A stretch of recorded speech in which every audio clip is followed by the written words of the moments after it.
I'm Dr. Deb Butler, and you are listening to Thinner Peace in Menopause and Beyond. This is episode number 407. Welcome to Thinner Peace in Menopause and Beyond. This is Dr. Deb Butler, Master Life and Weight Coach, and as always, your coach. If you're a woman and you're smart and you're successful and you've been struggling with weight your whole life, and now menopause is making it harder than ever, and you are ready to make this the last time you ever have to go on a diet again, then this podcast is for you. Stay tuned. Well, hello, my dear friends all over the world. Can you believe it? This is episode number 407. 407 episodes that I've done. It's really hard for me to believe, and it's been maybe 6 years. I've done it every week. I've never missed a podcast with you, and I never will. I never plan on stopping. I feel like what I have to talk about resonates so much with you and helps so many of you that I don't want to stop. Unless my mouth stops working or my brain stops working. But right now, my mouth is working pretty good and my brain is excellent. So this is what I want to talk to you about today in my 407th episode. And that is something that all of you need more of. There isn't anybody that's listening to this that doesn't need what I'm going to talk about today. No matter how far along you've come, you can always get better at this, including myself. And half the time, many of the reasons that I do and talk about what I talk about is because I need to learn the same thing that I'm teaching. And this is no different. So what I want to talk about today is the idea of self-compassion and self-kindness. And I don't think I can talk about it enough. I work with so many clients that even as I'm working with them to break the habit of punishing and beating yourself up seems to be very difficult to do. Even when you're working with me, even when you're having my support, the brain still wants to do it. It takes a lot to change that. So that is really what I want to talk about today. Regardless if you're working with me or if you're just listening to me on these podcasts, you're going to get something from this because we all need to be kinder to ourselves. So in the book, Self-Compassion by Kristin Neff, and if you haven't read the book or don't know who she is, I highly recommend you look into her or look into this book. I use it with all of my clients, recommend it all the time. And it's because it used to be a foreign concept. We all use the word compassion, and we all know what compassion means. And most of us know how to be very, very kind to other people, sometimes too kind, what we call people pleasing, like what we won't do for somebody else so that they won't feel or we won't think that they'll feel a certain way about us. But when it comes to ourselves, we think somehow we're stronger, we're different, or we deserve it. We deserve this harshness that we put onto ourselves. Now, we don't. I want you to know that what you deserve from you is the most kind woman that has ever been on this earth, the kindest woman that has ever said anything to anybody. That is what you deserve from yourself. No matter how much you mess up, you still deserve that. And I will tell you, as I've been working with my clients this week, in groups and individually, that it seems that you almost can't wait to tell me something that you did wrong or something that's wrong with you. And it's almost like I have to dig to find out what went right or what's good about you. It's like I have to dig for that. But it's like what you want to do is almost the exact opposite, is tell me everything that went wrong. And I want to tell you about one of my experiences with one of my clients in the last couple weeks that I think will help you too. But before I tell you about that, I want to read to you from Kristen Neff's book on self-compassion, on the 3 components of self-compassion that she talks about in the beginning of her book. So if you don't want to read her whole book, just read the beginning where she talks about the 3 components, and I promise you'll walk away with something of how to be kinder to yourself. So when she talks about the first component of self-compassion, it's self-kindness. The second component is common humanity. And the third component is mindfulness. Today, I want to talk to you about self-kindness and how she talks about it. So this is what she says in her book. Western culture places great emphasis on being kind to our friends, family, and neighbors who are struggling. Not so when it comes to ourselves. When we make a mistake or fail in some way, we're more likely to hit ourselves over the head with a club than put a supportive arm around our own shoulder. Most likely, even the thought of comforting ourselves in this way seems absurd. And even when our problems stem from forces beyond our control, self-kindness is not a culturally valued response. Somewhere along the line, we get the message that strong individuals should be stoic and silent toward their own suffering, like John Wayne in the Western. Unfortunately, these attitudes rob us of one of our most powerful coping mechanisms when dealing with the difficulties of life.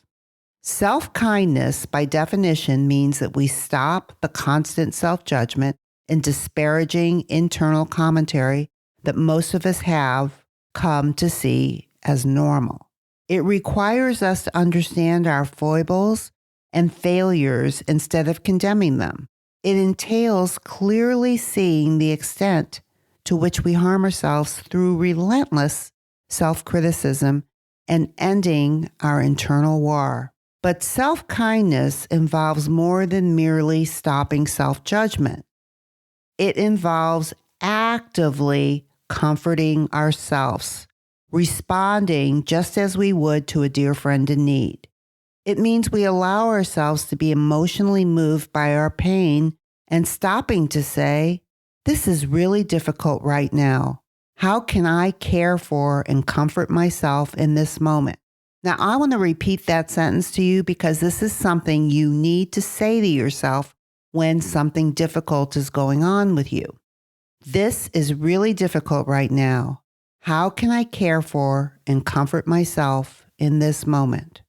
She goes on to say, with self-kindness, we soothe and calm our troubled minds. We make a peace offering of warmth, gentleness, and sympathy from ourselves to ourselves so that the true healing can occur.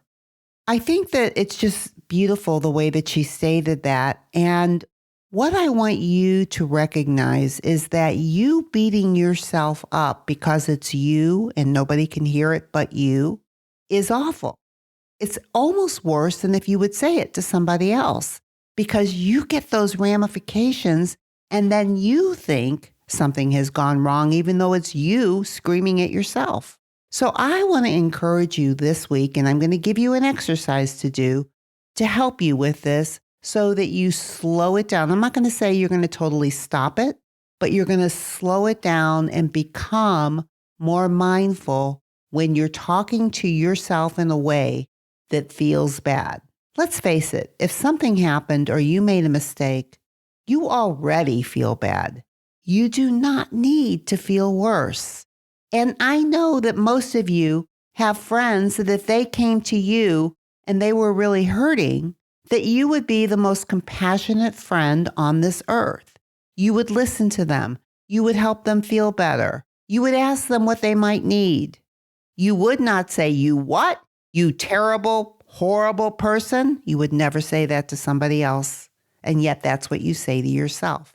So we're going to start this week with the first concept of self-compassion, which is just self-kindness towards yourself. And the way that I want you to do that, the exercise that I want you to do is very, very simple. Now, listen up. Every day, at the end of your day, I want you to look into your day and write down 3 things positive about you and your day. It could be something you did, it could be something you thought, but it has to be positive because I think what most of your brains do is look for the negative, which is what I want to talk to you about next when I'm working with my clients. Inevitably, if something went wrong, my client will tell me that first. They'll never tell me what they feel good about, what's right. Always start with what they did wrong and how bad they feel. And one of my clients, especially in one of my groups, was so busy beating herself up, even though many things in this process were going right for her. She couldn't see it because there were some things that she was doing wrong, and that's all she could focus on. And she just continued to beat herself up over it, which of course did not allow her to take better care of herself. It actually made it harder. So when I coached her, one of the things that I talked about is what I'm telling you. And that is, you got to stop looking for what's wrong with you. You got to start looking for what's right with you. Because if you don't, there is nobody else here that's going to help you do that. You have got to see it yourself, and you've got to tell yourself enough that you hear it and actually change the feeling state of your body when you talk to yourself. And let me tell you, when you do that and you create a more positive emotion for yourself, when you feel better about yourself, you are much more apt to do something kind to yourself. Like, for instance, give yourself a beautiful fuel meal. Why? Because you deserve it. Like more than anybody, you deserve to eat a beautiful, healthy meal. You don't deserve cookies and ice cream and sugar because you feel bad. You deserve a beautiful, healthy meal to help you feel better. We really have to watch our brains, which is the third component of self-compassion, which is mindfulness, knowing what you're thinking. But for now, all we're concentrating on is self-kindness. Now, let me tell you, with the coaching that I did with this client and the exercise that I gave her, 3 things about herself every day that she sees that are positive really changed the trajectory of how she was treating herself and talking to herself. I couldn't believe the change in her in terms of what she ended up putting in her mouth, how she ended up talking to herself, and what she ended up doing. All from looking at what's good about her and starting to believe it and changing the feeling state. She feels so positive about everything that's going on right now. And up until that point, she was feeling negative about what was going on. And not much changed from one week to the next in terms of, did she lose a lot more weight? What did she change? The main thing that she changed was how she talked to herself by looking for something that was good about herself instead of what was negative. That was it. So I'm going to make this short and sweet today. Do you think you can do that?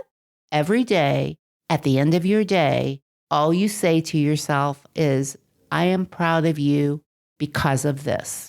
You can use pride, proud. Pride is such a wonderful feeling to feel about yourself. Or compassion, beautiful. To have that empathy and compassion for yourself, but to get yourself excited about you because of how far you have come. And as I'm talking about that, I want to let you know that very, very soon I'm going to open up a mini course again where I'm going to talk about a new tool that I would love to teach you that I haven't taught to you before in this course. It's going to be a short and it's going to be inexpensive and it's going to be open soon. And I'm just kind of getting your juices going because it's not open yet. But I just want you to start thinking about it because next week I'm going to tell you all about it. But for now, I want you to start thinking about me. A lot of people say they hear me in their heads. And I would love for you to hear this in your head from me. Is what do you need today, sweetheart? How can I make your day better? How can I help you feel better about yourself? Let me tell you some of the amazing things that I saw you do today. Let me tell you some of the amazing things that I saw you think today about you. I am so proud of you. Yes, that's what I want you to do. That's what this client did that changed everything for her. And of course, I would never, ever leave this podcast, especially when I'm talking about self-kindness, that you are going to be working on self-kindness this week. But as a reminder, as you're working on it and doing your little exercise every single day that will take you 2 minutes, please, please, please be extra kind to yourself this week. And I will see you next week. Bye-bye. If you're loving my podcast and you would like some more information to be able to follow along with, then please go to drdebbutler.com/change and you can get a free copy of my companion book that goes with this podcast that I refer to in many different episodes. That is drdebbutler.com/change. CHANGE.